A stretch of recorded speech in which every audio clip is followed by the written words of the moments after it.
जब समुद्र मंथन हो रहा था ना, तो समुद्र मंथन में जैसे अमृत कलश निकला तो दैत्य लेके भाग गए।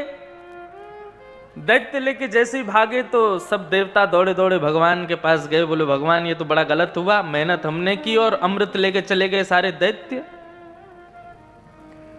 ठाकुर जी बोले चिंता मत करो, मैं कुछ करता हूं। इतने में ही भगवान अति सुंदरी परम सुंदरी मोहिनी के रूप में प्रकट हो गए। इतने सुंदर बन के आए, इतने सुंदर बन के आए, सारे देवता पहले उन पर मोहित हो गए। भगवान सबको समझा रहे हैं, अरे मुझ पे क्यों मोहित हो रहे हो, मैं दैत्यों को मोहित करने आया हूं, तुम लोग क्यों हो रहे हो। देवता बोले नहीं नहीं, तुम जो कोई भी हो, हमको बड़ी प्रिय हो, हमको अमृत नहीं चाहिए, लेकिन तुम हमारी हो जाओ। भगवान बोले कैसे समझाएं। और देवता जो मोहिनी के रूप पर मोहित हुए, उनमें सबसे आगे पता कौन खड़े थे, जिन्होंने काम को जला के भस्म कर दिया, देव आदिदेव महादेव। मोहिनी भगवान आगे आगे दौड़ रहे हैं, पीछे पीछे शंकर जी दौड़ रहे हैं। मोहिनी भगवान बार बार कहते हैं, अरे शंकर जी मेरे पीछे मत पड़ो, मैं नारायण हूं। शंकर जी कहते हैं कोई बात नहीं, लेकिन अब तो विवाह तुमसे ही करना है, पार्वती को हम समझा देंगे। इतने सुंदर बन के आए ठाकुर जी मोहिनी रूप में। आपके रूप पर कौन मोहित नहीं होगा ठाकुर जी। मेरी बेटी को आप बड़े प्रिय हो। त्रिभुवन कमनम तमाल वर्णम रविकर गौर वराम वरम दधाने। आहा, हमारे पूज्य नाना जी कथा में बताया करते थे कि जब नंद भवन से नंद नंदन पीतांबरी पहन करके सुंदर मोर पीछ लगा करके बाकी अदा से पीला पटका डाल करके जब नंद भवन से बाहर निकलते हैं, तो सूर्य भी अपने आप को बादलों की ओट में छुपा लेता है। क्यों छुपा लेता है। बोले भैया अब एक सूर्य पृथ्वी पर भ्रमण कर रहा है, इस सूर्य के आगे मेरी कोई ताकत नहीं पृथ्वी को प्रकाश देने की, पृथ्वी को सौंदर्य बनाने की। सूर्य भी छुप जाता है ठाकुर जी को देख करके। इतने सुंदर हो नाथ। हमारे ब्रिज में तो कहते हैं, हे कृष्ण लला तुम होते लली तो गरे कट जाते करोड़न के। लाला तुमने बहुत बड़ी कृपा करी जो तुम लाला बन के आए। क्यों, यदि तुम लाली बन के आए होते तो वृंदावन में लोग दर्शन थोड़ी करते, ठाकुर जी को देख करके वहीं मूर्छित होके मर जाते। इतने सुंदर हैं। मेरी बेटी को तो आप प्रिय हो, मेरी बेटी से आप विवाह करो। भगवान बोले केवल सुंदरता देख करके विवाह करना चाहते हो। दामाद में केवल सुंदरता नहीं देखनी चाहिए, दामाद में शौर्य भी होना चाहिए। अरे जीवन में इतने उतार चढ़ाव आते हैं, हमारी बेटी को कहीं कोई जीवन में विपत्ति आ गई और हमारे दामाद ने बेटी को छोड़ दिया, तो शौर्यवान होना चाहिए दामाद। केवल सुंदरता पे मत रीझो। भीष्म पितामह बोले तो आपसे ज्यादा शौर्यवान भी कोई नहीं है, कैसे शौर्यवान हो आप। तब भीष्म पितामह कहते हैं, युधितुर गरजो विधुम्न विश्व कचलुलित श्रम वार्य लंकृताश्य ममनिशि तशरैर विविद्यमान क्वचिविल सत्कवचेस्तु कृष्ण आत्मा। आप कितने बड़े शौर्यवान हो, इस बात का प्रमाण अर्जुन है। महाभारत के उस विशाल युद्ध में एक बाण भी अर्जुन को स्पर्श नहीं कर पाया, जबकि सारे बाण चलाए अर्जुन को मारने के लिए ही जा रहे थे। दुर्योधन का निशाना तो अर्जुन, भीष्म पितामह का निशाना तो अर्जुन, दुशासन का निशाना तो अर्जुन, सबके निशाने में अर्जुन था। लेकिन उस अर्जुन को एक बाण ने भी स्पर्श नहीं किया। क्यों? क्योंकि अर्जुन के सारथी आप थे। इससे यह बात सिद्ध होती है कि आप बहुत शौर्यवान हो। मेरी बेटी को अर्जुन की तरह सुरक्षित रखोगे। मेरी बेटी तो आपसे ब्याह करेगी। सौंदर्य, शौर्य, स्वभाव। ठाकुर जी कहते हैं कि केवल सुंदरता पर और शौर्यता पर ही नहीं रीझना चाहिए, दामाद का स्वभाव भी अच्छा होना चाहिए। तो भीष्म पितामह बोले आपसे बढ़िया स्वभाव भी किसी का नहीं है। अच्छा देखो, ये ठाकुर जी की लीला है। भक्त जब ठाकुर जी का होना चाहता है ना, तो ठाकुर जी अपने आप ही इतनी सारी कमियां प्रकट कर देते हैं कि वो ना होवे मेरा। उसको घर का प्रलोभन देंगे, उसको संसार की चिंता देंगे, उसको बेटी बेटा पत्नी सबका प्रलोभन देंगे ताकि वो कैसे भी मुझे छोड़े। लेकिन इन सब प्रलोभनों के बाद भी जब वो ठाकुर जी का त्याग नहीं करता ना, तब ठाकुर जी उसको स्वीकार करते हैं।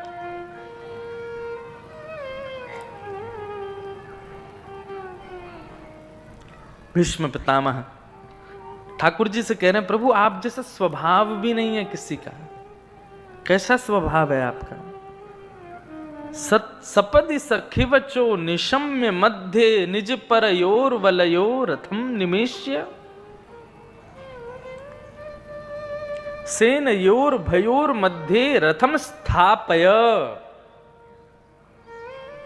अर्जुन ने आपसे प्रार्थना नहीं करी थी कि मेरे रथ को लेकर के उभय सेना के बीच में चलो। अर्जुन ने आपको आज्ञा दी थी, हे योगेश्वर कृष्ण मेरा रथ लेकर के आइए और रथ में बैठा करके मुझे ले चलिए, मैं देखना चाहता हूं मेरा युद्ध किन से होने वाला है।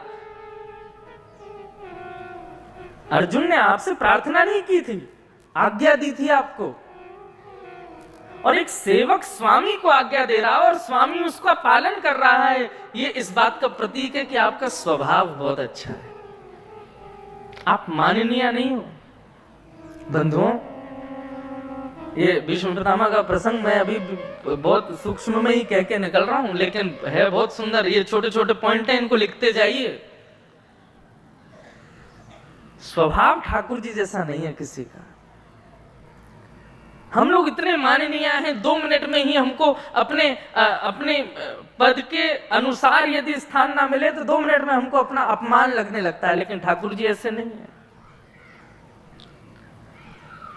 आप जैसा स्वभाव नहीं है ठाकुर जी किसी का। सौंदर्य है, शौर्य है, स्वभाव अच्छा है। और फिर कहते हैं ठाकुर जी कि दामाद प्रेमी होना चाहिए। सब कुछ है लेकिन प्रेम नहीं है तो? भीष्म पितामह कहते हैं आपसे बड़ा प्रेमी भी नहीं है कोई प्रभु। स्वनिगममपहाय मत प्रतिज्ञा मृत मधि कर्तुमवप्लुतो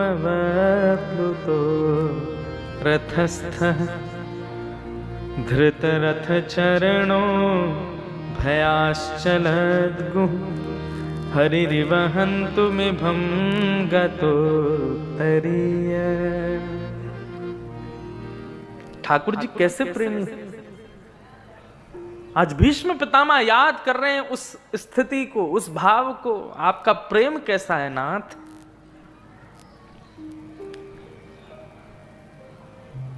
दुर्योधन के सामने आपने प्रतिज्ञा ली थी कि मैं शस्त्र नहीं उठाऊंगा।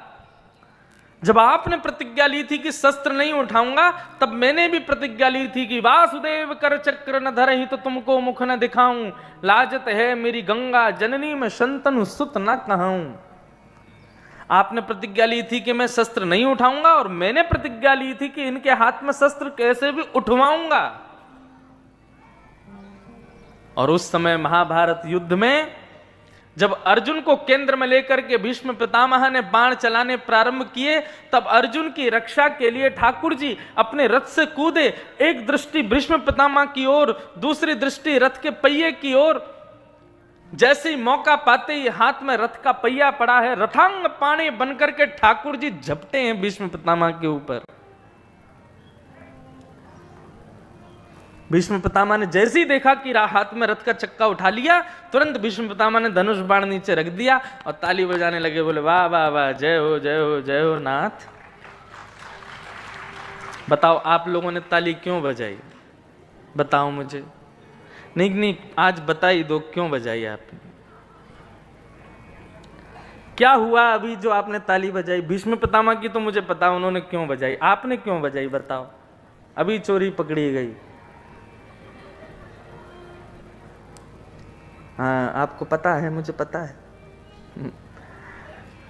क्यों बजाई भीष्म पितामह ने ताली? भीष्म पितामह कहते हैं आप कहो मैं शस्त्र बिन भूमि हरहूं सब भार। आप तो बड़े बड़े कह रहे थे कि मैं शस्त्र नहीं उठाऊंगा। आप कहो मैं शस्त्र बिन भूमि हरहूं सब भार। तू हमको क्षत्रिय ना गिने, बोले ही वचन विचार। आप तो बड़ी प्रतिज्ञा ले रहे थे कि मैं शस्त्र नहीं उठाऊंगा, मैं बिना शस्त्र के युद्ध करूंगा। ये हाथ में क्या लगा है आपके? भीष्म पितामह हाथ में रथ का चक्का लेके खड़े थे। तभी ठाकुर जी प्रत्युत्तर कितना सुंदर देते हैं। रथ के चक्के को दूर फेंक करके ठाकुर जी कहते हैं, डार चक्र हरिहस पड़ो दियो उत्तर ब्रजराज, आज तजी प्रतिज्ञा मोरी में तोरी प्रतिज्ञा काज। देखो अब जिनको समझ आई उनने बजाई ताली, जिनको नहीं आई वो बैठे हैं। भैया समझदार को इशारा काफी, भागवत इशारे की भाषा है। आजकल वो बात अलग है कि सब कथा सुनना चाह रहे हैं, सब कथा करवा रहे हैं, लेकिन भागवत इशारे की भाषा है, सबको समझ नहीं आती। ठाकुर जी ने रथ का चक्का दूर फेंका और दूर फेंक करके भीष्म पितामह से बोले, पितामह आपने प्रतिज्ञा ली थी कि मैं वासुदेव कृष्ण के हाथ में शस्त्र धारण करवाऊंगा, और यदि मैंने ऐसा नहीं किया तो तुमको मुख न दिखाऊंगा। आपने कहा था यदि वासुदेव कृष्ण ने महाभारत युद्ध में शस्त्र धारण नहीं किया तो मैं किसी को अपना मुख नहीं दिखाऊंगा। यदि लड़ते लड़ते मेरे प्राण भी निकले ना तो मैं उल्टा गिरूंगा, धरती के बल मुख करके गिरूंगा, ताकि मेरा मुंह कोई ना देख पाए।